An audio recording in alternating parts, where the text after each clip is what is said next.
푸쌤의 거꾸로 한국사 시즌 3 그 62번째 시간입니다.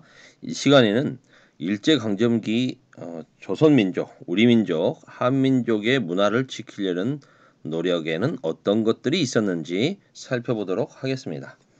먼저 학습 목표를 살펴보면 여러분은 이 시간 동안에 일제가 날조했던 식민사관의 논리를 알고 이것을 비판할 수 있어야겠습니다.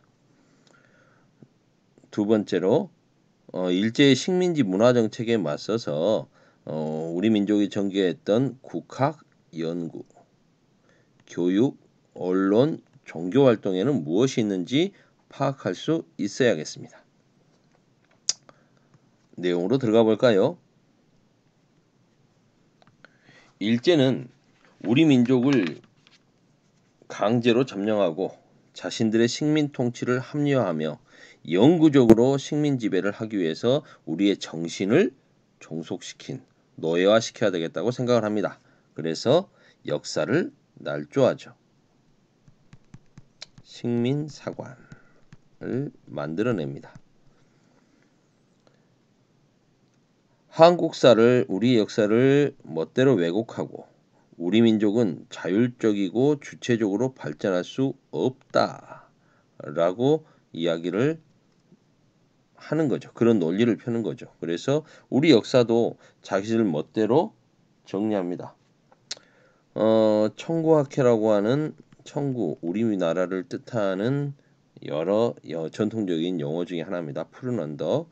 청구학회라고 하는 그런 친일 역사 단체도 만들고요. 그리고 이제 그들이 중심이 되어서 일본인들과 친일 어용학자, 조선인 어용학자들이 중심이 돼서 조선의 역사를 자기들이 정리해 줍니다.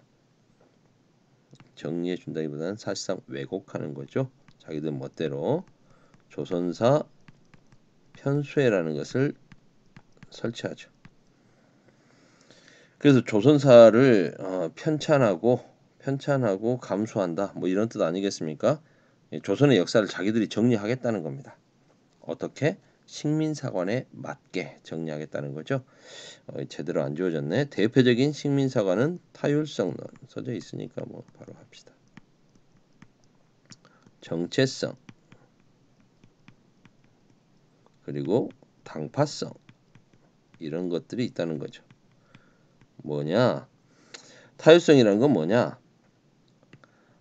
한반도, 반도 국가인 한국은 결국 중국 대륙이나 대륙 세력이나 해양 세력과 같은 외세의 간섭과 지배를 필연적으로 받을 수 없는 반도적 숙명을 가졌다. 너희들은 너희 역사를 자율적이고 주체적으로 살 수가 없다. 항상 남에게 이끌려 다닌다. 그리고 너희들은 한민족은 고려에서 조선으로 여러 왕조들이 뭐 1000년 가까이 이어졌지만 역사 발전이 더디다. 정체돼 있다. 왜? 너희들은 고대 노예제, 중세 봉건제, 근대 자본주의 이렇게 역사라는 건 발전해 가는데 너희들은 고대 노예제 사회에서 멈춰 있다. 중세 봉건 사회가 없었다. 이게 없었으니 근대적인 자본주의 사회로 발전은 불가하다. 이게 일본의 논리죠. 이게 정체성입니다. 너희들은 고대 노예제 사회에서 정체돼 있다 이거죠. 당파성. 너희들은 왜 이렇게 허구한 맨날 갈라져서 싸우기만 하니? 조선시대 4대 당쟁처럼 당쟁만 그렇게 일삼다 보니까 하나로 이게 하나의 민족성으로 고착돼 가지고 너희들은 셋만 모여도 갈라져 가지고 싸우는 민족이야. 이게 당파성입니다. 과연 우리가 그렇습니까? 중국과 일본의 역사에 휘둘리기만 했습니까? 우리는 스스로 발전한 능력도 없고 고대 노예제 사회에서 1000년 동안 머물러 있는 겁니까? 맨날 모여서 싸우기만 합니까? 이게 다 일본이 만들어낸 식민사관이라는 겁니다. 그렇다면 여기에 맞서 가지고 우린 그렇지 않다라는 걸 보여줘야 되지 않겠습니까? 민족주의 사학, 역사를 지켜야 나라를 되찾을 수 있다라는 생각으로 이제 반격이 시작됩니다. 민족사 연구를 제대로 해가지고 민족 정신을 키우자. 그리고 독립의 토대를 마련하자. 이러다 보니까 너무 민족을 강조한 면도 있지만 민족이 지나치게 강조된 면도 있지만 당시 상황에서는 어쩔 수 없었다. 대한민국 임시정부 2대 대통령까지 하신 독립운동가이자 역사학자 박은식 선생은 혼을 강조합니다. 조선의 국혼. 우리에는 혼이 있다. 한국 통사, 한국 독립운동 지열사와 같은 역사책을 편찬하셔서 일제의 침략 과정과 우리 민족의 독립운동 과정을 정리했습니다. 단재 신채호 선생, 이건 두말할 나위 없죠. 주로 이렇게 고대사 연구를 많이 하셨는데요. 우리의 역사 중에 가장 빛났던 시기, 대외적으로 빛났던 시기, 가장 강성했던 시기가 바로 고대 시대 아닙니까? 조선 상고사,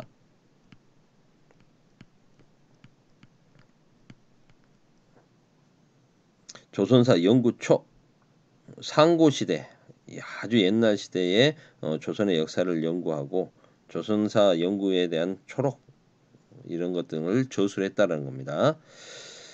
여기서 신채호 선생은 중국에 대한 사대주의 비판하고 우리 민족의 자주적인 역사관 수립이 필요하다. 이런 것들을 강조하죠. 자율적으로 우리는 중국에 맞섰던 민족이지 일제가 주장하는 것처럼 중국이라든가 일본에 휘둘리는 외세의 지배와 간섭을 당했던 그런 민족이 아니다라는 거죠.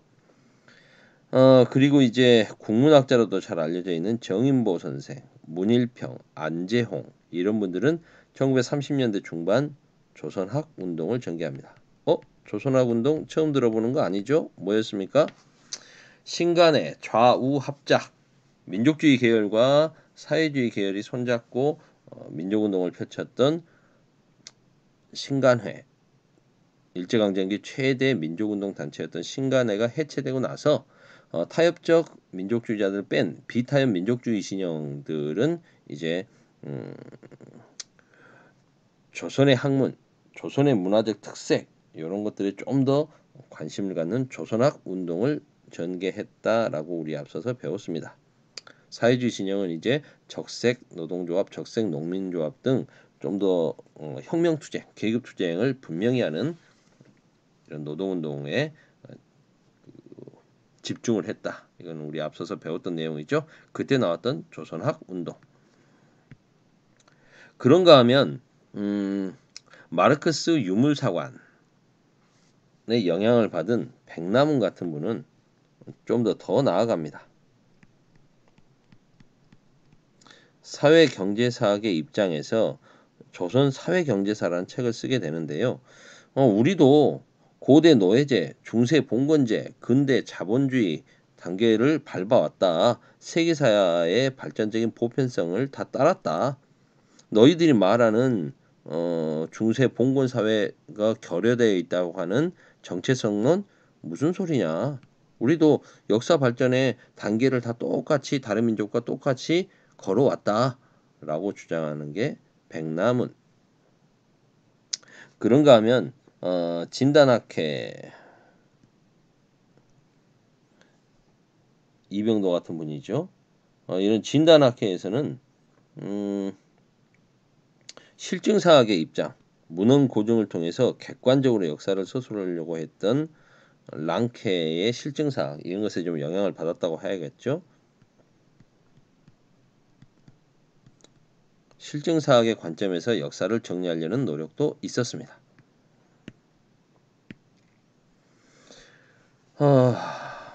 재작년이었습니까? 작년이었습니까? 말모이라고 하는 영화가 큰 화제를 모았었죠. 이 말모이라고 하는 영화의 배경이 무엇입니까? 조선어학회에서 우리말 큰 사전, 우리말을 모아서 우리말 사전을 편찬하려는 그 과정을 다룬 영화 아니었습니까? 1920년대 문화통치의 분위기 속에서 한글 학자들도 이제 우리나라 말을 좀 더 발전시키려고 노력을 하는 거죠. 연구에서 발전시키려는 노력을 하게 됩니다. 1921년 만들어진 조선어 연구회, 뭐 조선사 연구회 오타네요. 조선어 연구회에서는 가갸날, 한글날이 아니라 그때는 가갸 거겨 하니까 가갸날 순 우리말로 이제 가갸날이라는 날을 제정을 해서 이게 바로 오늘날의 한글날입니다. 제정을 했고 잡지 한글이라고 하는 잡지를 간행했습니다. 최연배, 이국노 같은 분은 한글 표준화 운동에 기여했고 이게 사투리도 너무 많고 이러니까 우리말 사전을 만들어서 이걸 표준말을 만들자 이거죠. 우리 언어를 지키자, 우리 글을 지키자 이거 아니겠습니까? 그런데 일제는 이러한 노력조차도 독립운동으로 봤던 겁니다. 자기들이 그만큼 지금 여유가 없었다는 거죠. 태평양 전쟁 일으키고 점점 몰리던 일본은 1942년 조선어학회 사건을 조작합니다. 우리 글을 지키려는 최소한의 노력조차도 허용하지 않겠다는 거죠. 이제 1940년대가 되면 정치투쟁으로서의 독립운동을 하던 사람들은 거의 다 지하로 숨거나 검거되거나 이미 투옥 중에 있습니다. 그러자 일본은 이제 이러한 노력마저도 그냥 뭐 이 사람들은 무슨 독립운동 그런 마음이 없지 않아 있었겠지만 독립운동을 노골적으로 하는 분들이 아니지 않습니까? 그냥 학자들입니다. 이 사람들까지도 이제 독립운동을 했다라고 해서 모지게 고문하다 보니까 어떡하겠어요. 이윤재, 한진 같은 분들은 고문 중에 사망하는 사건까지 발생하게 됩니다. 이게 조선어학회 사건. 결국 이들이 준비했던 우리말 큰 사전은 해방이 되고 나서 1957년에 가서야 완간되었습니다. 언론과 교육운동, 뭐 20년대 문화통치 시기에는 우리말로 된 신문과 잡지가 이제 나오지 않습니까? 간행이 됩니다. 그러자 이러한 언론 활동을 통해서 새로운 사상을 전파하고 문화 발전에 기여하겠다는 생각으로 많은 신문들이 창간되죠. 뭐 동아일보, 조선일보가 대표적인 신문이라고 할 수가 있겠고요. 천도교에서 만들었던 개벽이라고 하는 잡지도 있고요. 삼천리 같은 잡지들도 있습니다. 대표적인 잡지들이 일제의 그 우미나 교육에 저항하기 위해서 민족교육을 실시하자. 그래서 사립학교도 많이 만들어지고요. 서당이 이제 계량서당도 많이 만들어집니다. 하지만 일제가 이제 많이 탄압을 하지 않습니까? 그러자 이제 주로는 낮에 일하고 밤에 공부하는 야학, 이 1920년대에는 학생들이 이런 야학을 많이 설립해서 활동을 합니다. 우리 교과서 204쪽 보면 매헌 윤봉길 선생, 우리가 이렇게 상하이 홍코우 공원 의거를 일으켰던 윤봉길 선생을 의열투쟁하는 사람으로만 생각할 수 있는데 이분이 그전에는 바로 이런 실력 양성을 위해서 야학 운동을 하던 분이었습니다. 종교계, 민족운동에 나서다. 일제시대 때 종교단체는 종교 활동은 어떠했을까? 민족운동으로서의 종교 활동은 어떠했을까? 살펴봅시다. 대표적인 종교가 독립운동을 위해서 만들어졌다고 할 수도 있겠죠. 대종교. 대종. 그러니까 우리 민족의 그 뿌리라고 할 수 있는 단군을 숭배하는 종교입니다. 일제 탄압이 심해져서 종단 중앙기구를 만주로 옮기고 간도 지역에서 무장투쟁을 전개했던 대종교. 그 대종교 단체가 대표적인 게 중광단이고, 이 중광단에서 만들었던 독립운동 군사조직이 바로 북로군정서. 김자진 장군의 북로군정서. 이 북로군정서가 주축이 돼서 이뤘던 큰 승리가 청산리 전투 아니겠습니까? 그 다음 손병희가 이제 동학의 명칭을 천도교로 바꾼 이후에, 천도교는 그 뿌리 자체가 민족적인 종교이기 때문에 3.1운동 때도 민족대표 33인으로 손병희가 대표적으로 참여했듯이 천도교는 늘 민족운동의 중심에 있었습니다. 1922년 제2의 독립선언 운동을 계획하기도 하고요. 이게 자주독립선언문을 만들었었죠. 일제의 탄압으로 실패했지만 선언서까지 만들고 준비를 하고 있었던 게 천도교. 청년, 여성, 소년 운동을 전개했다. 잘 아시죠? 아까 천도교 소년회에서 소파 방정환 선생 어린이날 만들어 가지고 어린이 운동을 전개했다. 소년 운동을 전개했다고 그랬습니다. 그다음 불교 대중화에 노력한 한용운 선생. 만해 한용운 선생 같은 경우에는 조선 불교가 거듭나야 된다 해서 조선 불교 유신회를 만들어서 일제의 불교 통제에 저항을 했습니다. 일제 입장에서는 조선 시대에 차별받았던 불교를 일본 불교하고 손잡게 하면서 자연스럽게 조선 불교를 일본 불교에 종속시키고, 이를 통해서 당시 대중에게, 조선 민중에게 영향력이 컸던 불교를 자신들이 컨트롤하려고 했던 거죠.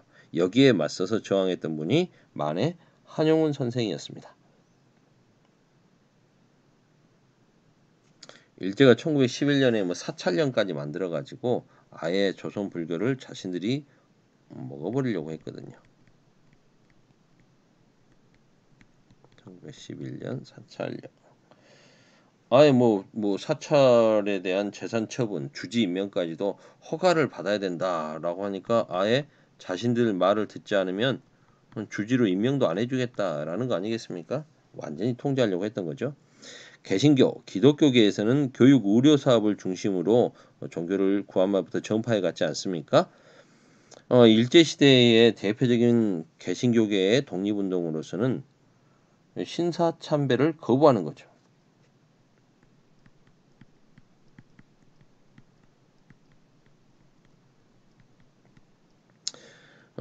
실제로 이렇게 주기철 목사님 것처럼 신사참배를 끝까지 거부하다가 고문당해서 순교하는 경우까지 있었습니다.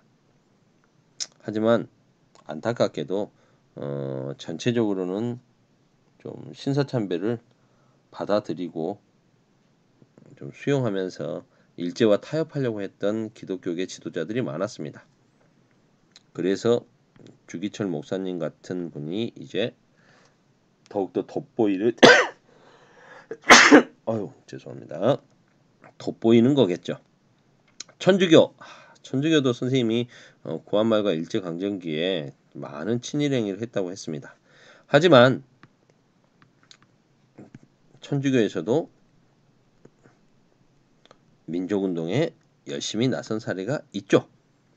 주로 보육원, 양로원 같은 사회사업을 위주로 했던 천주교지만 의민단, 의로운 백성, 의민단을 조직해서 독립운동을 합니다. 만주 지역에서 이제 항일 무장투쟁을 전개하는데요. 이 의민단은 청산리 전투에도 참여했습니다. 그만큼 이렇게 무장투쟁도 펼치는 일부 천주교도들도 있었다. 그 다음 박중빈이라고 하는 분이 만들었던 원불교. 이건 새롭게 일제시대에 창시된 종교입니다. 원불교와 관련된 성지들이 우리 지역에도 있죠. 성주에 있습니다. 그래서 그 미군 사드 레이더 기지가 만들어진 곳이 그 원불교 성지여 가지고 원불교에서 지금도 항의하고 있습니다. 사드 나가라. 사드 철수하라라고 주장을 하면서 종교 성지에 이게 웬 난리냐 뭐 이런 거 아니겠습니까? 허례 폐지, 근검 절약, 협동 단결의 새 생활 운동을 전개해서 뭐 정치적인 투쟁하고는 좀 거리를 두지만 이런 새 생활 운동을 전개함으로써 많은 신도들을 모을 수가 있었죠. 지금은 천도교보다 세력이 더 세죠. 일제시대는 천도교 신자들이 굉장히 많았지만 지금은 천도교보다 훨씬 수가 많아서 우리나라의 4대 종교 하면은 기독교, 불교, 천주교 그리고 원불교지 않습니까? 원불교 종립대학이 전라북도 익산에 원광대학교가 있죠. 그리고 이 원불교 신자로서 제일 유명한 집안은 좀 의외일 수 있겠습니다만 우리나라 최대의 재벌 삼성가입니다. 이건희 회장의 그 아내 홍라이 여사죠. 이건희 회장의 그 처가인 이 홍씨 집안이 독실한 원불교 신자라고 합니다. 그래서 삼성에서 많이 후원을 해주는 것으로 알고 있습니다. 그다음 우리 문화를 지키려고 노력했던 그 간송 전영필 선생, 간송미술관 이분이 소장한 개인적으로 소장한 문화재들 이분이 자기 재산을 다 털어서 우리나라 문화재가 일본으로 빠져나가지 않도록 막았던 정말 대단한 분이죠. 어, 일본에 빠져나가 있는 우리나라 문화재들을 많이 되찾아왔다. 자기 재산을 써서 사왔던 분이죠. 그게 지금의 간송미술관이 된 겁니다. 고마운 분이죠. 그런 분이 교과서에 사진까지 있으니까 한번 살펴보도록 하시고요. 오늘은 여기까지 해야겠네요. 끝.